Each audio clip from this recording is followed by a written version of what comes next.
Art 5. Just as Ains was starting to get annoyed by having to wet his clothes while cleaning his body, he heard a huge object approaching fast. He turned toward the source of the sound, and as it turned out, it was Hamsuke. Hamsuke's fighting power was far weaker than that of Ains or Nabril. Allowing it to fight would only lead to unnecessary injuries. Therefore, he ordered it to stand by some distance away. It must have come because it could not hear the sound of fighting anymore. He recognized the expression on the giant hamster's adorable face. It was worried for Ains and he went a little weak. The giant hamster, which did not know what its master was thinking, approached Ains with unexpected speed and then looked around. When it locked eyes with Ains, it flipped over and bared its belly while wailing. "There's a horrible monster here. Milord, milord." Ains grabbed his head, all the strength fleeing his body. Come to think of it, he had not yet shown Hamsuke his true form. However, he could not let it continue making a racket here. As he looked to the graveyard wall in the distance, he saw that the adventurers were still battling the wraiths. Judging by distance alone, they should not be able to hear Hamsuke, but there was no guarantee of that. In a stern tone, Ains scolded Hamsuke. "That's enough clowning around from you." Oh, that manly and commanding voice. Could it be milord? Indeed. That's why I want you to keep your voice down. Unbelievable. This is more than what I expected. Though I long knew milord was possessed of tremendous power, this Hamsuke's faithful loyalty to you is redoubled. Is that so? However, I'll say it again, keep your voice down. That's cruel, milord. Please do not make light of your servant's pledge of loyalty. Did you not hear what Ains-sama said? Fool. Part of Hamsuke's body flattened as it was kicked into the distance. In place of its body was Nabril's foot, which she slowly withdrew. Ains-sama, there should be no value in raising this foolish life form. Would you allow your loyal servant to incinerate it with lightning? No. Being known as the one who commands the wise king of the forest is quite worthwhile. Having it alive and well on our travels is beneficial to us. Back to the point, Nabril. Time is short. Go loot their bodies.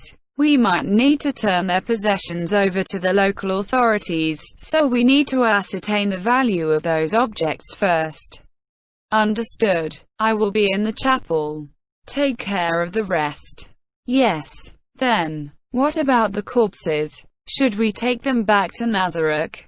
No. We might need to hand over the masterminds behind the incident, so just take their equipment. Understood. Owie. Hamsuke, who had just run backside with deliberate loudness. Nabril glared coldly at him. Ains-sama's words are more important than anything you have to say. This is basic knowledge for one of his servants. A life form like you is the lowest ranked of all his minions, so you will either pay attention or I will kill you on the spot. Hamsuke shivered. Next time, it will not be a physical attack, but magic.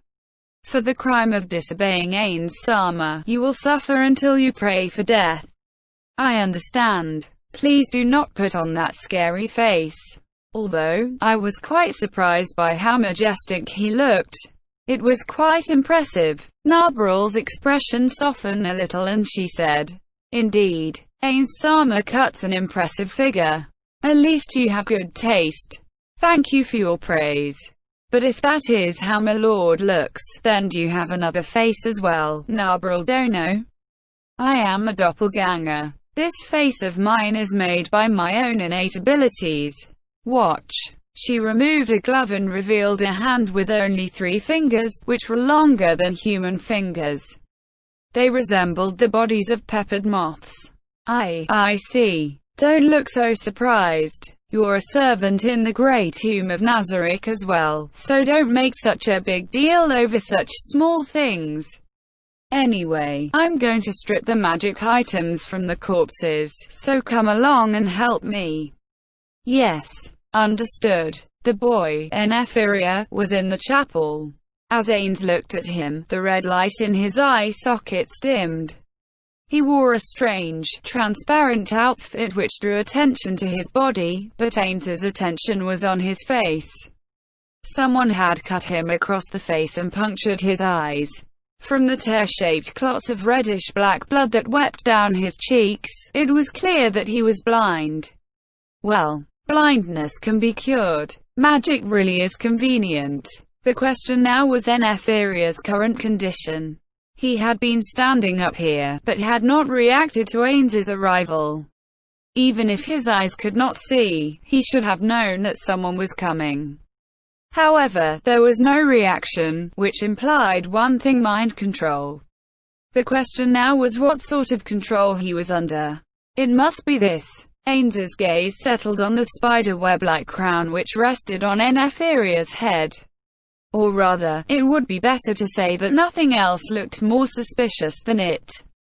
Just as he reached out to remove the crown, Ains stopped himself halfway.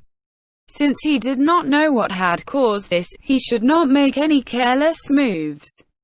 Therefore, Ains cast a spell on the crown.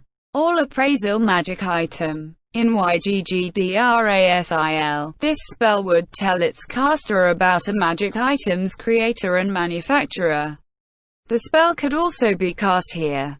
No, beyond that, information which could not appear in YGGDRASIL showed up in Ains's mind.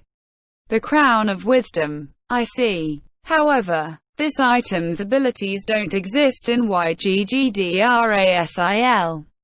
So it's a magic item that could not have existed in YGGDRASIL. Ains sighed after learning all this, and began thinking about what to do next. He was mainly concerned about the benefits of bringing Neferia back to the Great Tomb of Nazarick. The prospect of garnering a rare magic item and an equally rare talent holder was very attractive. However, his hesitation only lasted for a moment. Since I accepted this task, failing it on purpose would stain the name of Ains Urgaon. Greater break item. Ains cast a spell on the crown. The sight of it decomposing into sparkling dust was quite beautiful. Ains tenderly embraced the limp youth and gently laid him on the ground. Then he examined Neferia's face. After this, all I need to do is heal his eyes. Though I probably shouldn't do that here. Ains touched his face and then rose slowly. The undead he had summoned had not been completely wiped out yet, but he sensed that some of them had already been destroyed. Soon, the reinforcements, or rather, interfering busybodies, would find this place. Before that, he had to recast his facial illusion and remake his swords and armor. He also had to recover their magic items quickly. Unlike how things were when he PKED in YGGDRASIL, he could take all their weapons and gear for this own. It pleased him. As he looked back to see if he need to help Nabril collect the equipment, she appeared at the entrance of the chapel. Ains-sama, what's the matter? Have you already collected the enemy's gear? How about their cash? Yes. However, there is something I wanted to consult you about concerning this. Nabril advanced into the chapel, a black orb in her hand. It looked uneven, like a pebble one might find by the side of a river, and it did not seem very valuable. What is that? It seems to be something which the inferior life form, flatworm, I thought treasured deeply. However, I do not know what effects it has. Is that so? Nabril the NPC knew far fewer spells than Ains, and most of them were combat spells. This was why she could not appraise its value.